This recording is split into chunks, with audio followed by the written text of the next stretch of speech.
Hello and welcome to Gearhead 704. I'm Matt and this video is one you guys asked for. We are covering a how to do the brakes on this Foxbody known as Peaches here on the channel, where we're going to do front brakes, rotors, pads, all that, and I've got the expert here with us to tell us all about it. So I'm going to go ahead and introduce him, but we're at Fox Mustang Restoration. Come here a lot for those of you who don't know, regular place on the channel. And Matt is a master mechanic and he's going to fill us in on exactly how to do a front brake job. So I'm gonna go ahead, grab him, and let's get into it. Okay, and I've got Matt here with me. Matt, I just kind of filled him in what we're doing today. This is obviously a 90-year baby, but they wanted to know it was well requested to do a front brake job. We've done it really quickly before, but not in detail. So right, and coincidentally, I needed one. Yeah, so that works out. So we're gonna go into some details today. What's the first step if I'm a newbie here? What are we doing? Obviously, get the wheel off. I knew that part were there already. Yep. Okay. Basically, we're just gonna do the basic brake overhaul here. Remove the rotor. I actually have a new rotor because this rotor, if you see like the grooves, it's been what I call pad slap. It's got a really tall lip on the outer edge. That's what happens whenever you wear brakes metal to metal. You take the pads off, you don't turn the rotor, you don't replace the rotor, you just throw new pads on. It'll smooth out the ridges eventually, but you still have really deep ridges. I'm gonna go ahead and replace this rotor because it is so badly worn. I'm also gonna put in brand new bearings and getting the bearings packed. I'm taking it off. Bearings are fairly cheap. Holds the whole weight of the entire car. Slap some new ones in. And then of course we're gonna do the brake pads and then the hardware and lubricate all the slides and bolt it back together and hopefully it'll stop. And I do remember packing the bearings on mine. That actually was kind of fun. It's a dirty job, but it is very dirty. Yeah. I got gloves and paper towels and prepared for that. Yeah. So that's what you're in for today, guys. And I guess the first step is probably to take the old rotor off and pad. We're gonna take the caliper off first. Caliper, right? Yeah. We're gonna take the caliper off, and then we're gonna take the rotor off, and then get everything cleaned up, pack the new parts, and put them on. So we're gonna go ahead and take off the caliper, and if you remember me mentioning this lip, there's actually, because they didn't turn the rotor, there's actually a very tall lip right here on the outer edge of the rotor. The caliper with the piston compressed, this pad actually sits within that lip, so we have to compress that piston. So what I do is I just take a flathead screwdriver, put it between the caliper and the outboard pad, and if you pull out like this, you'll notice the caliper's moving this way. Now that I let go, the pad just moved out, and that actually loosened the caliper. It compressed the piston to where now the pads aren't as close to the rotor as they were. I'm gonna open it up a little bit more now that I got a little bit of slack. Go between the inboard pad and the rotor and go ahead and finish compressing that piston down. You don't have to worry about compressing the piston completely into the caliper yet, just enough to where these inner and outer pads clear this ridge. You can do that with a pair of channel locks once we get it off. I'm gonna move the caliper bolts. The caliper bolts either use a 17mm head or this is a T47 Torx. I just go ahead and use a 17 socket with my impact. Slide bolts, we'll clean those up later. Caliper comes off. These pads are pretty simple to take off. The outboard one, which is held onto the caliper by this clamp, just pushes right out. Nice catch. Thank you. The inner one has a clip that goes inside the piston. The piston's actually hollow, so you can't remove this one until you remove the outboard pad. Once the outboard pad's removed, you're just gonna pull it towards the other side of the caliper and it pops right off. Now, if we're gonna compress the piston, which we might as well do it now while it's in this position, I usually use my large channel locks, and I got a little ahead of myself here, so I'll pop this back in. I don't like putting the channel locks directly against the piston because a lot of times these pistons could be ceramic and they can chip and break apart. This one looks like it's metal. We're just gonna use that pad and go to the back of the caliper and squeeze it. Now, if it's a little stiff going in like this one is, and this one's actually seized up now. It's going a little bit. This one's really stiff, so if you get a stiff piston like this, it should go in a lot easier. If it doesn't, the chances are the seal between the piston and the caliper is binding and it can freeze up.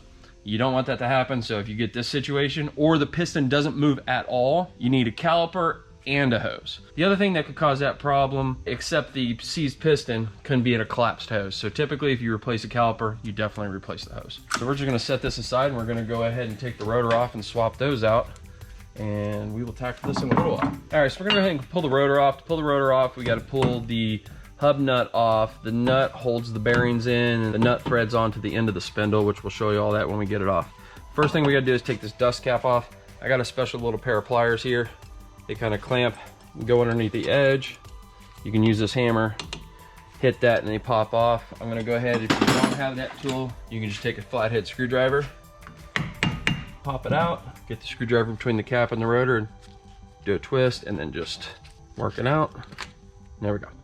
That's simply a dust cover just to keep all the dirt and stuff out of the bearing grease. We got a cotter pin. Use a pair of side cutters. Just however they folded the cotter pin before, unfold it. You take the side cutters, you bite into the head of it, and then you can just kind of leverage it out. And as you move it up, you just keep moving the leverage and it'll pull right out. It's pretty easy. You don't have to worry about cutting the bottom or trying to bend it straight or anything like that. Discard that cotter pin. It's called a nut cage or a castle cage. It's kind of like a castle nut, but the crown is a separate part from the nut. That is actually what keeps the nut from spinning. That is what the cotter pin goes through to retain the nut in one spot and to keep it from unscrewing. Believe it or not, that cotter pin is really about all that holds this wheel bearing and your whole car together as far as the wheel is concerned, because typically when you get to that point, this nut's going to be finger loose. That's so hard to believe. It freaks a lot of people out. Yeah. It took me a long time to be comfortable doing that on customers' cars. Now, you don't leave it that loose. We do have a pre-pack procedure that we're going to do, but after you set it on the ground and drive it once, it loosens up, it seats. So anyway, we got this nut off. We're gonna go ahead and grab a clean rag. You're gonna go through, have a lot of rags available. There's a lot of bearing grease here. And all I do here is I just hit the rotor and pop that off. What's gonna come out is a retaining washer and then the outer bearing. Here's your washer, here's your bearing. To get new bearings, so I'm just gonna go ahead and discard that. Now, it does have an inner bearing on the back side of the rotor. That inner bearing has a grease seal. The grease seal is pressed into the back of the rotor. So an easy way to get all that apart is I just simply, with the outer bearing removed, the outer bearing on the washer removed, I put that on by a couple threads. I grab the rotor, I let the rotor drag down, and then you just yank it off and it'll pull the inner bearing and the seal out with it. Just like that. Here's your inboard bearing, here's your grease seal.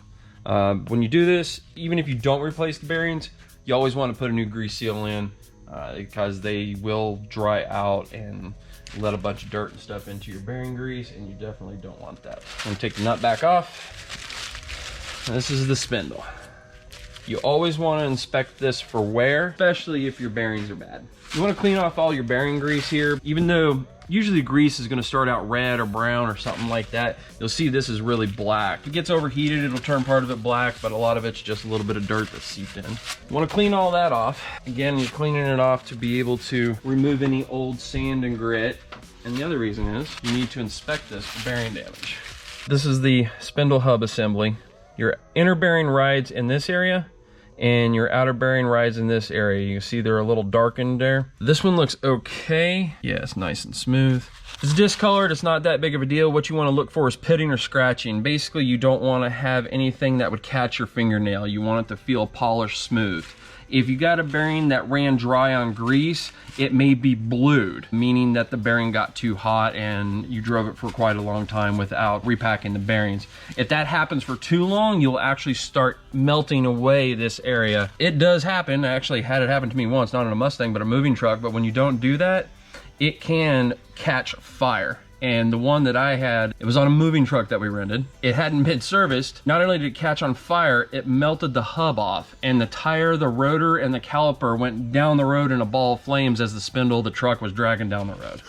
So that does happen. It's very important to make sure you keep your bearings serviced. We look good. There's no pitting or scoring, nothing I can catch my fingernail on. So at this point, we will start putting the system back together. So Matt's gonna go ahead and take a look at the bearings here that we removed, see if they're good or not. So what you wanna look for on bearings, a little bit of the same thing you wanna look for on your spindle. You wanna look for pitting, galling, any type of bluing, especially in bearings. Bluing is not good because then it's going to mess with the surface of the bearing, because bluing means it's been overheated, it's been ran without grease, and you need to replace it. This bearing here, it looks like it's got some scoring along the rolling edge, meaning horizontally against the bearing surface.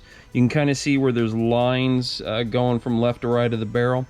The barrel, I mean, is by the little bearing roller right here. That right there is enough for me to think that this bearing was put in and the race wasn't replaced. So it put in a new bearing with an old race. The old race was slightly worn out and it started this weird pattern on this bearing. The bearing actually looks fairly new. This cage here, the metal around the bearings, the original Ford, if it's never been replaced, is actually gonna have a plastic cage typically. It's like a yellow plastic, but the rest is gonna be metal. If you got that, put the bearings in anyway. But any type of weird markings like this, if you got lines, again, anything you catch your fingernail on, pitting, galling, scratches, replace it. If it's blued, you wanna replace it as well. Okay, you check each one of those bearings for that, right? The whole way around?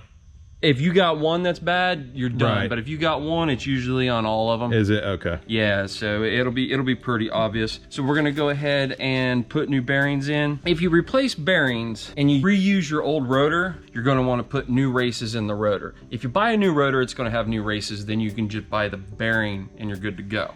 But if you're reusing your old rotor, you don't wanna reuse the old race. So most of the time, the bearings come as a set with the race and the bearing together. I actually got brand new Ford rotors, or new old stock rotors. I always like to turn a rotor, even if it's brand new. This is a brand new Ford one. I always turn a rotor out of the box because a lot of times they're not perfectly flat. And sure enough, when I turned this one on the first turn, it wasn't. It had a slight warp in it. Is that even true for auto parts store? If you go to auto parts store and buy one, you're gonna... I can guarantee, like especially drums are the worst, but yeah, I've gotten to the point where if I buy auto parts store stuff, I turn the rotors. And the good thing about that is if you buy rotors and pads from a parts store, they typically, if they have a brake lathe, they'll turn the rotors for you for free because you bought the brake pads. Okay. So that's a good little hint. Sometimes they don't. Sometimes it's like $5 a rotor, but it's well worth it because there's nothing worse than doing a whole new brake job, getting in your car, driving down the road, and you hit the brake and your steering wheel shakes when you hit the brake. And that's from a warped rotor, by the way. And Matt, too, somebody may have found this video and they don't really regular this channel, but you got new old stock rotor. They might wonder how you came across that. And that's your business basically, right? You sell that stuff. Yeah. One of the things I've always specialized in is new old stock parts, original Ford. We do restoration, barely do anything with performance. We basically say we don't do any performance, but as far as restoration stuff goes, that's where we're at. And the pinnacle of restoration parts is new old stock parts. So, yeah. I got a good collection of them, and that's where these came out of, is my collection. But because these rotors have been sitting on the shelf for so long, the race has actually rusted a little bit. Even though this is a new rotor, because it sat on the shelf for 30 years and it's got a little bit of rust, I'm gonna go ahead and put the new races in. So we'll do that right now. So knocking the races out are a little tricky. You gotta have a long punch, preferably with a pretty flat end. If this doesn't work, I'll have to hit it on the grinder and flatten it down. A good heavy hammer. These are pressed in. So I have an installer kit here, we'll deal with that in a second, but to get these out, you actually have to find the lip on the back side of the race. You can see the race here, as it tapers up, you can see it gets the new race here, it's thinner on the outside and it's thicker in the back. Well, it's installed into the rotor like this. So on the back side, because it's thicker, you can actually get a punch in the back, get it behind the lip of the race, and then hit it out. Now, it's not gonna come out with the first hit, and you're gonna have to move it around. You're gonna have to kind of rock it out. So you hit it here, once it starts moving, you spin it over, maybe hit it at 180 degrees away from there, and then maybe do 90 degrees, and then 180, and just keep that circle going until you get it all the way out. You do have to hit it pretty hard. You gotta kind of massage it out. Yes. So, and then, you know you got a good punch if the first time you hit it, it doesn't pop off the race. And I'm kind of jammed in there, so the point, you see the punch is kind of catty-cornered in the rotor. So I'm letting the punch rest on this lip right here, and on the bottom end, it's actually up against the back side of that race. Get on there, and that popped off, so let's try this one. That's the sound you want. Yeah, you want that nice heavy thud.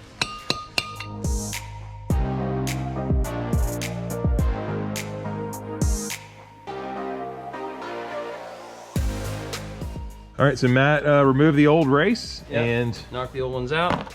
Now we're gonna slap the new ones in. We have a race driver or a race driver. Oh, race car. Hey, I have a race car driver right here. There you go. Sorry, we have a race driver. No worries. So it comes with different, cone adapters. So you find the one that fits the race that you're working with. Can you pick these up relatively inexpensively or no? Yeah, I mean this one here, I just picked it up because I lost a piece to my other one, and I think I paid like 20 or 25 bucks for it at O'Reilly's. Okay, well worth it then. That's not too expensive. It's a tool that, like, in my opinion, there's certain tools you spend big money on. There's certain tools there's no reason to spend big money on. This is one of those. It's like, I wouldn't buy one of the really high dollar name brand tools, and this works just great. The adapter slides onto this pole. You got the bolt that holds that on. Just make sure you put the fat side or the wide side of the race going into the rotor. So we always want the thinnest side or the taper going out towards you. We got the race in there, we just kind of set it in there. See? Get it squared up. And if it starts going in a little crooked, like if it starts going in like this, then just kind of come over here and straighten it up a little bit. But you give it a little tap to get started usually. I'm gonna seat it in. What I did there is I just hammered the upper ridge level with the surface of the rotor. That straightened the race up, so hopefully we'll get a nice solid straight press in. If you start hammering it in and it starts going like this, don't go too far with that. Take your puncher on the back side, knock it back off, and then start it again like I just did. If you have to tap on it a little bit to get it started squarely, do that. But once it's started squarely, it should hammer in pretty easily. That went in quite a bit right there. I know we got a little bit more. That went in a lot right there. And you're gonna hammer until the sound's gonna change. It's gonna be more of like a thud, a low dud than a ping. That right there, should have noticed a difference. And my ears did, yeah. So I always like to spin it, you know, reset it and then hit it once or twice more. And there we go. And that race is installed. Sometimes you're gonna get a little metal shaving off of the race driver like that. Just make sure that's cleaned out before you put your bearings in. Here's the front race. Now, this one's a little too big, even though they're both tapered. This one's a little too big, so I'm not gonna use that one. I'm gonna go back to the one that sits flush in here. So it's the same way where you have the tapered edge back towards you? Yep, the thin edge, or what it tapers out to, is facing up. You'll see the thin ridge is facing up, the fat ridge here is facing down. Just like that. And again, I wanna make sure it gets started squarely, so I'm gonna do a little bit of tapping, work it around. And if you do little circles with light tapping, you'll see it slowly moving in. And the most important part is that it's going in square. It's not getting cocked. This is a press fit, meaning that there's literally no tolerance between the wall of the race and the wall of the rotor. Any cocking is bad. You need to be able to knock it back out and start it back flush. There we go. I think that changed up there a little bit. Okay. Alrighty. There you go, our races are installed. Now we'll pack the bearings and get the rotor installed on the car. Unfortunately, guys, we're gonna have to interrupt this brake video right here. It's going a little long and we're gonna need to do a second part. So don't worry though, that is definitely coming on the channel very soon. In fact, if you're watching this video in the future, that video might already be up. So check out the description below. If it is, I'll have a link there to it. Also, if you like how-to videos like this, we have a whole playlist of those here on the channel. How-tos just on Foxbody Mustangs. I'll have a link to that as well down in the description below so you can check that out. But yeah, that's kind of it for this one. If you enjoyed the video, please hit the like button. If you're stopping in for the first time and you want to see more how-tos, please subscribe. We'll see you here next time on Gearhead 704.